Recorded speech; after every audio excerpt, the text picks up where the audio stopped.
Welcome to Paul's Toolbox. Today I'm going to show you how to build your own coffee table. And at the end of this video, I'm going to touch on a new kind of flashlight that I've got.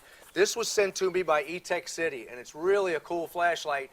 It's also a phone charger, so if you're in a remote place and your phone goes dead, you have a backup battery right here. So let's get started on the video, and at the end of the video, I'll show you what this is about, and we'll do a giveaway on it.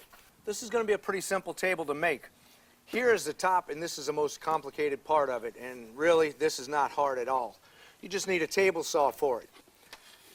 On here I made a tongue and I made a lap, the top part. So over here you'll have a lap and then a tongue. Every one of these from this end down is exactly the same. So when it sits over here, I have a little bit of a lip on the edge all the way around. You don't have to have that edge. If you want, you can just start flat, leave this flat, and make your tongue on your left side. Now, or the right, it depends on which way you're coming from. But since I'm coming from this side, all of my tongues on the underside are going to be the same. Okay? And the ends are the same way. They're just like this. That's all these ends are. So this will sit right on top of it. You see I have an end, a lap right here, and then I have a lip there, that tongue, and it just sits right on top of it. So what I'm going to do is take this, clamp it and glue it, and I'll put little blocks on both sides so I can keep it tight and get my clamps on here, and I'll let this sit overnight. But I'm going to show you how to go ahead and make these the tongue and the lip on top. Well, I have my new saw by DeWalt, and this thing is fantastic, man. I could not wait to get started on some projects with this, and this is my first project. So we're going to set this thing up and make our tongue and groove cuts, or tongue and lap cuts. The first thing you want to do is find the center of your board, and you can take a mark and put on here and flip this over and double check it, and if the line matches up on both sides, you know you have it right. I adjust my blade to match this. Now you don't want to go clanging it on there, you don't want to dull your blade, but make sure that the blade is right at the bottom of this. That's perfect right there. Once you have that set up, you bring your fence back, and you're going to line your fence up to where this part touches right on the blade. And once you have that set, you lock it down. That's going to give me my cut here and my cut here.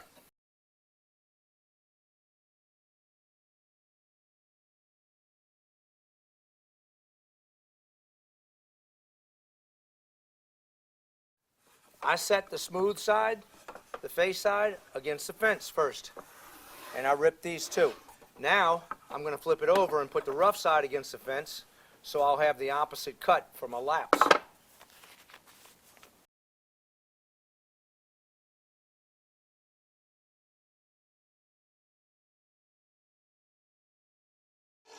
Now you can see the bottom part laps here, so you have a tongue on this side and the lap part up top. And all you're doing is starting off with one side, dropping it down and hitting this, then you take this opposite side and put on the back and do the same thing. Next we have to make our tongue on the bottom of here, or make the lap over the top. We're going to cut the bottom out. So now you have to be very careful. I'll take the smooth side, I'm going to run it right across the top here and then drop it.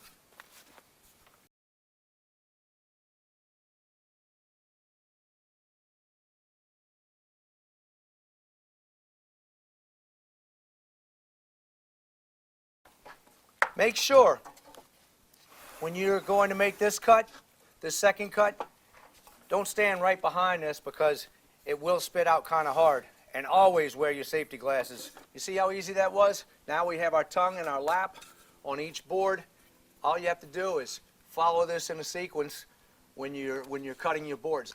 I'll put 2 screws in here with this plywood tight where it can hold this end when I push it. I don't have to worry about it coming loose or racking on me. I want this thing to stay square.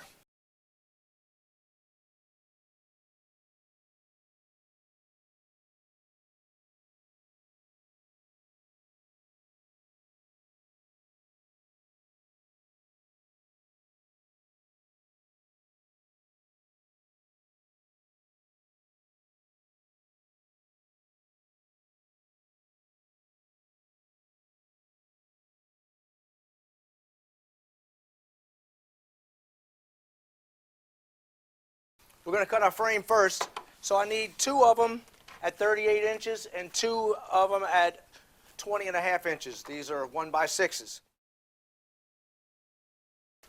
I use a real fine line on my pencil. I'll get it good and sharp, so when I put it up against here, I can make my mark, and it's going to be accurate. What you want to do before you select your wood is set your eye right on the edge and look down this wood. If you see waves on it, don't pick it up.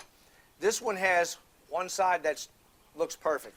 This one has a tiny wave in it. A lot of times you'll have one that has a little bit of wave. So what I'll do is put this on a table saw, get my straight side against my table saw, and just skim this side, and it's going to clean it up and give me a straight edge.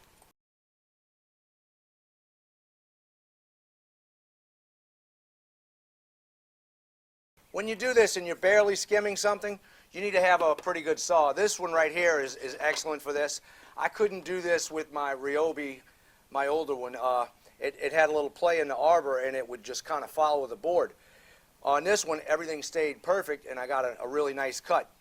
What I had to do in the past is run it over my planer if I wanted to get a perfect edge. I cut 4 posts at 15.5 inches. You don't have to cut them at this height. You can cut them a little taller if you want. Now I have all of these cut, and I'm going to go ahead and knock down the rough edge on the back side of this so I can glue them. This is the time to do it, because also you don't want to have to try to sand that once it's put together. It's a lot easier when it's down here. And I have 80 grit sandpaper with my orbital sander.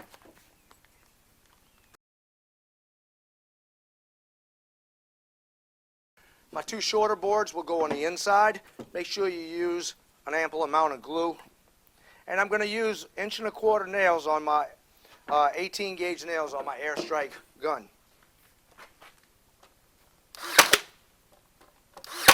I'm taking a 1/2 inch piece of plywood, and I'll set it here to match it up so I'll get the right reveal I want. I want this to extend a 1/2 inch past my frame. So we'll take and put our glue on here.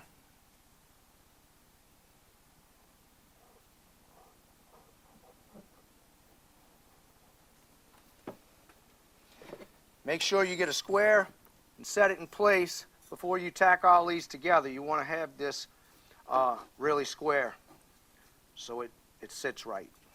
Especially when you go to put your top on there, you'll notice a difference if you don't. So I have this in place. I'll just run a couple of nails in it to hold it in place.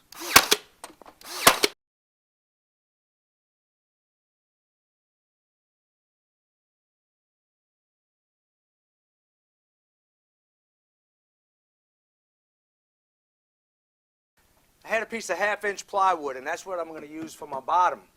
Right here, I took some strips and cut out of that 1/2 inch plywood, and I made them 3/4 inch wide. That way, I can line the inside here to accept the bottom plywood, and they'll have enough. I'll have enough meat to tack it in there well and have some strength.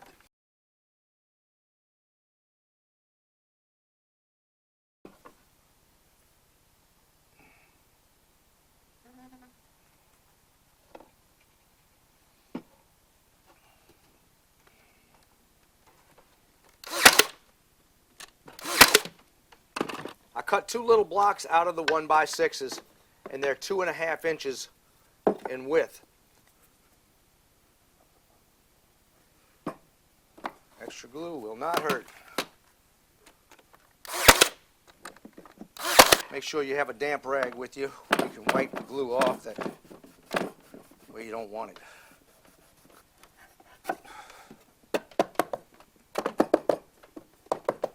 I'll wipe that off in a minute. I'm just going to put a couple of tacks in it. I don't want too many nail holes on the outside.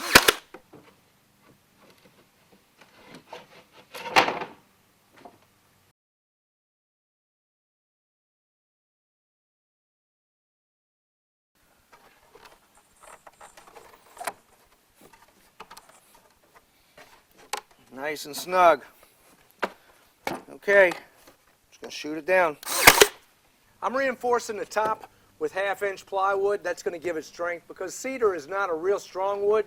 It's very pretty. I like the way it looks, and it's durable as far as weather goes, but it's not a really hard wood. It's one of your softer ones. So I added plywood back here to strengthen it up, and I wanted to have an extra step. You see how I made it step here? I'm going to make it step here, but I don't want to have that cross grain right here showing from the plywood, so I'm going to trim it out with a little half-inch piece of cedar. So I'm going to rip some pieces and tack that in. Right now, I'm going to use my countersink bit and run a few screws in here to have it down tight on the top.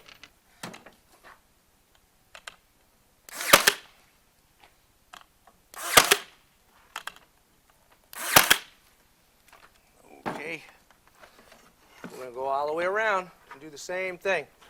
All you have to do is measure from here and mark the center line, and then measure this and mark a center line, and you line them up. And we'll do that here and on the sides, and you're good. 49 1/4. 48. Once you have this measurement, if you are not absolutely positive that you have it centered, you can take your mark, line it up, and mark your blade. Then flip it over and check it. It's on the mark. It's exact. Now I know I'm centered because it's even on both sides.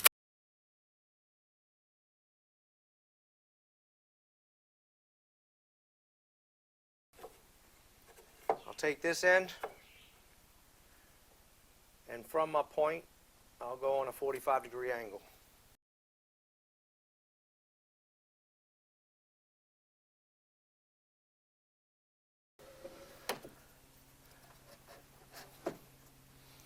All right.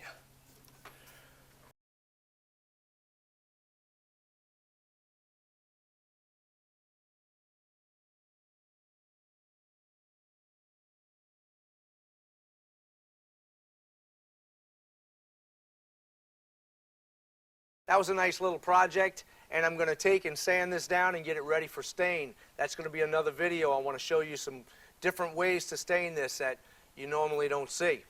Check out paulstoolbox.com for all my archived videos. Don't forget to subscribe.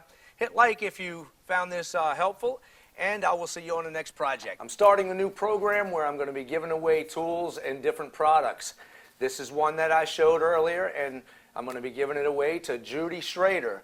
Judy, thank you very much for being a subscriber of mine, and I'm going to send you an email, get your information, and I'll mail this out to you. This is how it comes packaged, and we'll unbox it. You have your instructions, your packing. This is a little sleeve to put it in to protect it, and this is the light. This light is really cool. It has a protective rubber coating on here. It's dust proof and pretty much waterproof. You can't submerge it, but it's water resistant in the rain or anything like that. The back right here, you have a magnet where you can stick this onto anything that has carbon in it, any type of metal, and it's going to stick to it. You have a strap so you can hang it from something. The rubber coating right here, or the tire looking trim, is to protect your USB and your mini USB. So right here I could take my USB, plug it into here, and then plug this into an Android phone.